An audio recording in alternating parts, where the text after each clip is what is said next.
So we feel the challenges that were definitely the civil. We feel perhaps the first one is they should establish a proper civil service commission to find out what exactly the causes of this, what's happening in all the auditors' report. Find out the solutions or the root cause of it, and find the solution, the real solution, and then the involvement of all various departments. It doesn't only affect one department, I think all sectors of the government departments. And of course, we love to see the private sector also must get involved, and professional bodies also to have. These are our suggestions. Mass media, I think we should question now and then what are actions that have been taken. I think I hope we could make an assessment from various ministries or departments what action they have taken. I think we have yet to see. And of course, we should do, perhaps with the help with other government agencies. Perhaps we can show you some examples from other countries next. The Hong Kong experience, for example, they have independent commission against corruption. They have a top political will. You can see they have allocated so much in terms of budget to really make sure that the independent commission against corruption take it effectively. So the question is there adequate political will to eradicate corruption in Malaysia? Maybe you can answer. You have the answer. So definitely proper SWOT analysis. We have to look at the strength, the weaknesses, opportunities, and threat. Definitely we can do a lot more, I think. Maybe they don't carry out their own department's kind of SWOT analysis, really, to eradicate all the. And we follow the Hong Kong experience. They have very good structure.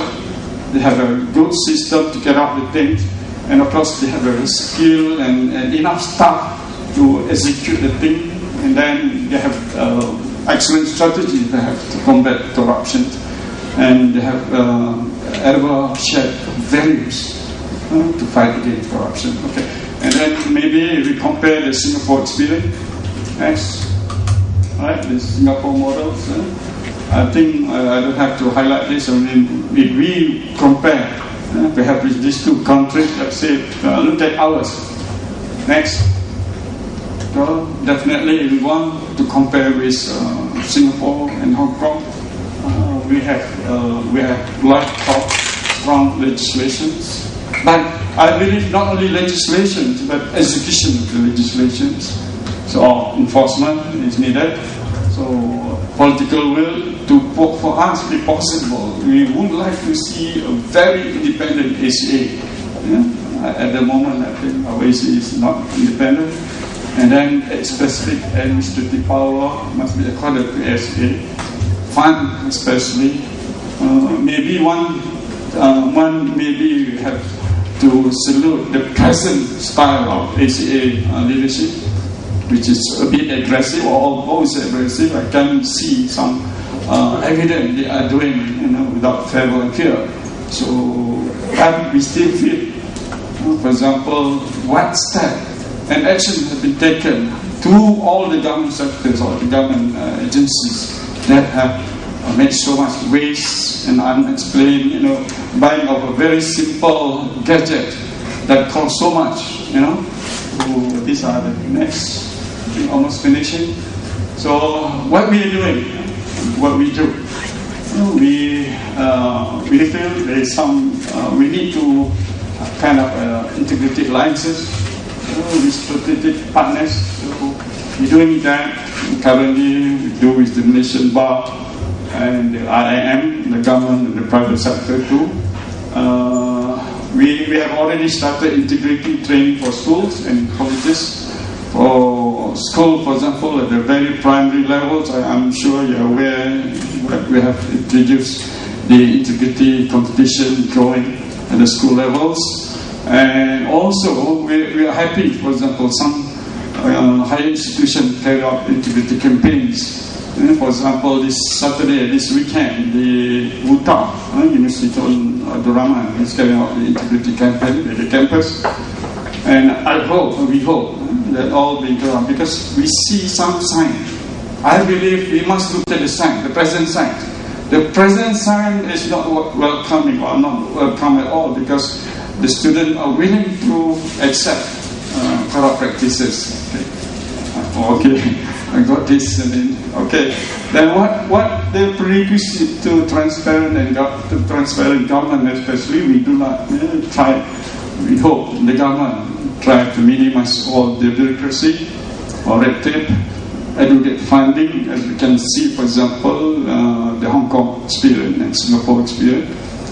Commitment, must be carried out.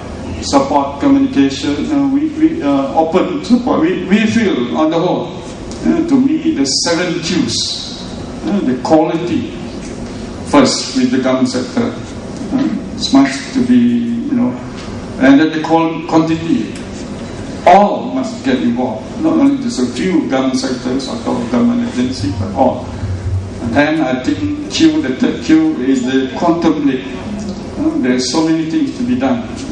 I yet to see. And then the fourth Q is the values, Quranic. I took it as the Quranic values, the values. I mean, in Islam and other countries, if you are pure in heart, the thing will be translated, and then you don't see any shortcoming or any misuse of mind. These are then the other Qs, the discipline. The fifth Q, and then the sixth, the seventh Q. I think the involvement of the Queen, the gender equality also must get involved. Not only the men, especially more men. I'm sorry to say, perhaps are very easy to accept corrupt practices, but not the women.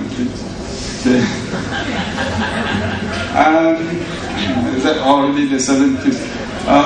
Demonstrate strong political will. Maybe with the report from the Auditor Generals, to me, it's not just the financial component, but we have to look at the administrative components, the quality assurance of the department. You read, even today, I can see various indicators to show that, some kind of not transparency, for example, or there's a room for improvement. For example, various practices like, even I think I'm quite not so concerned. I'm a bit concerned at the universities level, in terms of all the universities not within the top 100, 200, the recent survey. These are indications of the decline, perhaps, I would say, in terms of integrity and perhaps transparency among us. So other indicators, I think I will share with you later. Thank you, Madam Chairperson, ladies and gentlemen.